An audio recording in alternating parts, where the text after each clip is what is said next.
This week, the CBC fired popular radio personality Jian Ghomeshi after it was alleged that he had sexually and physically assaulted at least 3 women. Since the story broke, that number has grown officially to 8 women and unofficially to upwards of 22 women, when you can't comment on Reddit, BlogTO, and other sources. In response, Jian sued the CBC for $55 million. Lots of people are scared to talk about this issue because, well, who would risk being sued for defamation?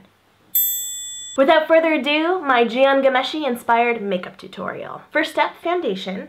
This color is called Beloved Public Broadcaster. People love this shade, but if you use it too much, it'll go to your head and make you think that you can get away with anything, even a crime. Next up, primer. So I'm using a new one. It is called Expensive PR Firm. And you apply this really liberally when you anticipate that something bad is going to happen to your reputation. Dab dab, Facebook post evoking sympathy. Dab dab dab, astronomically expensive lawsuit to distract the public and add credibility to your story via a public record document. Of course the lawsuit's not going to go anywhere. He's a union employee and he has no legal standing. But he did take the time to sue, which must mean he's serious, which must mean he's telling the truth, right? Kinda convenient for a guy trying to force his version of a story, don't you think? Next up is eyeshadow. I'm using a black color with a red shimmer called Pseudo-Intellectual Douchebag. Smart people read Giller Prize-winning books. They don't commit violent crimes. Unless you're John Wayne Gacy, Ted Bundy, Jeffrey Dahmer, the Unabomber, or literally thousands of other intelligent people who have committed violent acts.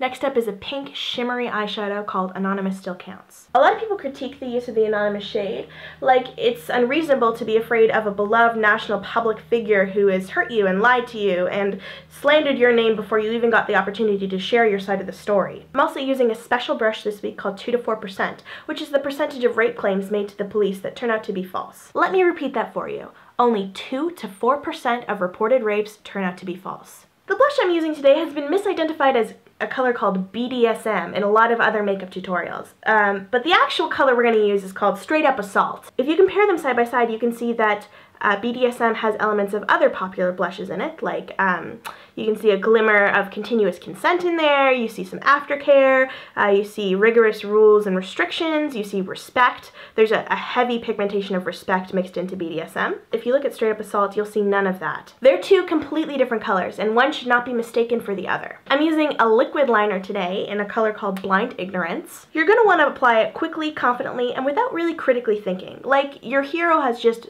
committed an unspeakable violent act against multiple women, and you're just like, nope, you know? La la la la la la la, I can't hear you. Wow, that makes me look kind of stupid. Oh well. Sorry guys, there's a fly in the...